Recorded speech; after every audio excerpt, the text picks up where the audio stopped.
welcome to another episode of DC Beyond. I was going to say DC Fandom there, right? So I'm trying this new stuff out just now. Don't want to, show my face or anything like that. Just read these articles and I will be reading these articles for the first time along with you. You probably read it and you probably want to know my views on it. I'll try not to read everything here. So this is a Justice League 5 things we want to see in the Snyder Cut and 5 we don't. So let's look at who's this by. Okay, so let's click on him. Dum-de-dum. Right, okay. Yes, as a writer at the CBR, he began writing and career work for several films, yada yada yada. So, articles he wrote: Stargirls, 10 heroes and villains ranked. Well, one Marvel thing there. 5 things we want in Spider-Man. And 5 things we don't. 10 things we want to see in DC's fandom. Harley Quinn and 10 best episodes from Season 2. Justice League, 5 things we want to see in the Snyder Cut and 5 things we don't. 5 reasons why the Snyder Cut should be canon and 5 why it shouldn't. 5 things that the Flash film should take from CW series and 5. Are we starting to see a pattern here? It's like sitting on the fence, not saying, me personally, I would stick to just the 5 things that we want to see. So let's go and check out what this guy's top 5 things is. Right, so let's go past this history lesson. Right. That was all about Joss Whedon. So number 10, don't want Forced Tumor. So, after the negative reception of the bleak BVS, it was clear that Snyder's follow-up would lighten things up. But when Joss Whedon was given the reign, there was a modest attempt to overcompensate in terms of humour. This was especially true for Batman, who was no longer brooding the Dark Knight that Affleck was in the first outing. Other heroes were at the receiving end of the forced humour, but Batman's characterisation took the heaviest toll. Now, we can tell that this was written before the trailer, and my God, was Marvel so full of forced humour, it was unreal. Hence, why I didn't really care for any of the movies that much. The Snyder Cut should rectify the significant tonal shift that had a large part in the disappointing theatrical release. A lot of the comedic moments that made audience cringe was clearly a distance from Whedon. Yep, okay. Number 9, that we want the Cyborgs arc, and you're going to get it, buddy. We're going to get it. But just watching the first few trailers, it was clear that the final product cut down much of Cyborg's story, from his football game to his family life. Audience didn't get to experience the full extent of Victor Stone's storyline. A great disservice to such a classic DC superhero, with Snyder stating that Vic was the original heart of the film. Couldn't agree with you more, and we know we're getting it. He's probably the least popular Justice League because he was in Teen Titans. But yeah, and pave the way for Solo's Cyborg film down the line. Well, Zack Snyder did want that in the film anyway. Number 9, don't want the rampant objectification of Wonder Woman.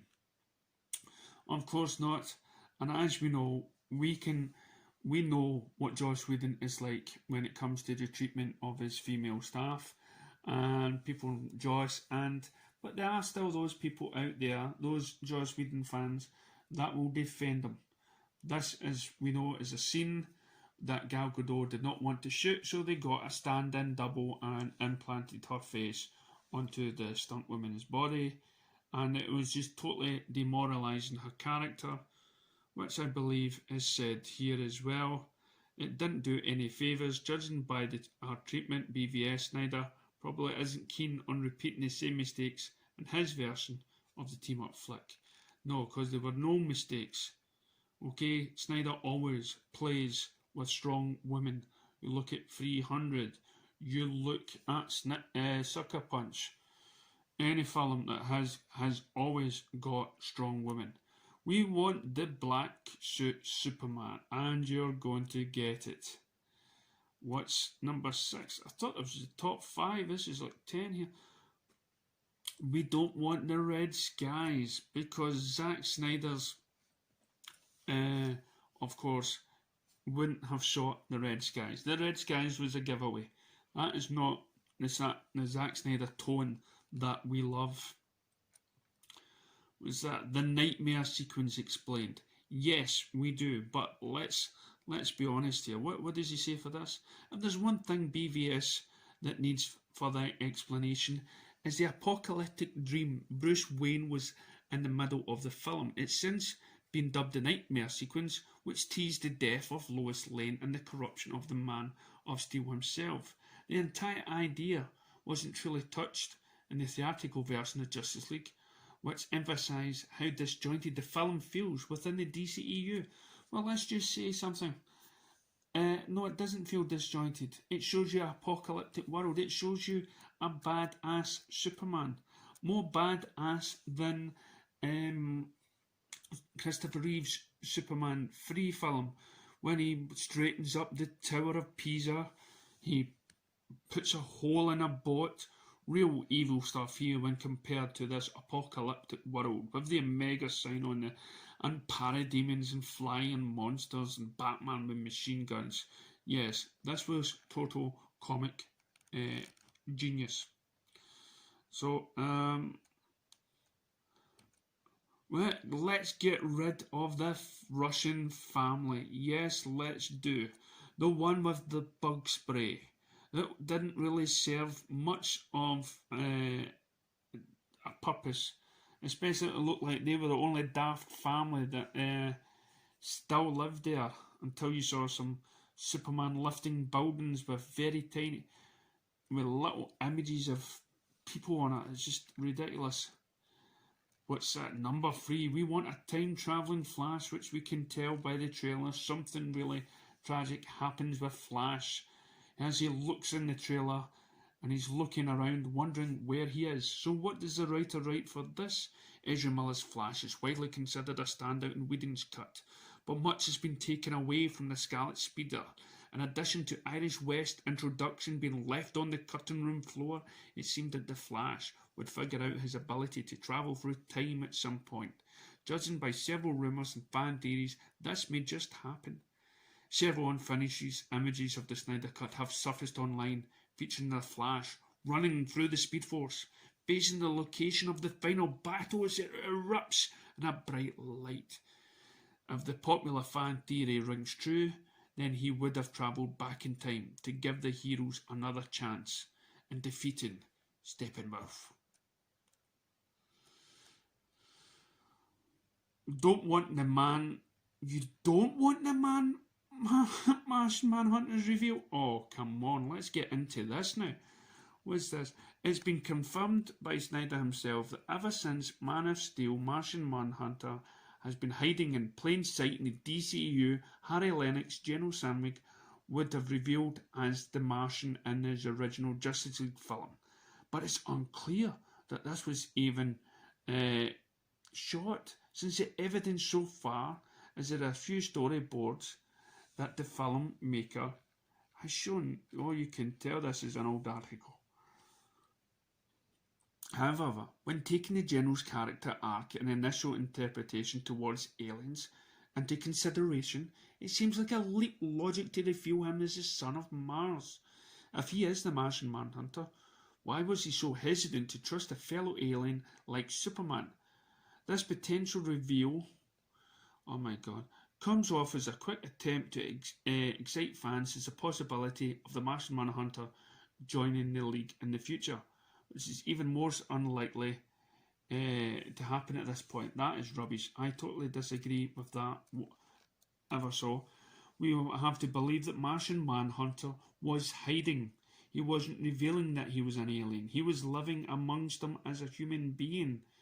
He's already been, kicked off his planet by the white Martians. That's kind of like what that paragraph read, as though he was an alienist. You mean just because you're an alien, you trust other aliens? I mean, I'm sorry to put this to you, pal, but if you're on a different planet, you're an alien to every other person from a different planet. So just because you're both aliens to humans, Martian Manhunter also would see Superman as an alien. He would see us as an alien, so that whole paragraph does not make sense.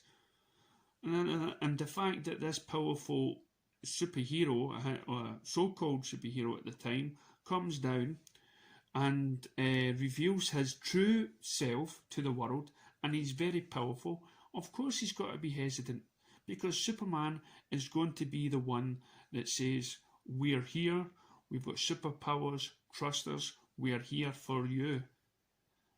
So that whole paragraph is just ludicrous. And you want Steppenwolf's original design. Well, my personal thing, thinking back to the nightmare sequence, is that we want the explanation of the anti-life equation. We want to know what Darkseid is after. We want to know how he uses it to maybe mind control Superman. We want lots more information like that. That would be one of my top 5. But what's one of your top 5s? Let me know in the comments below. Thank you very much for watching. I'll catch you next time.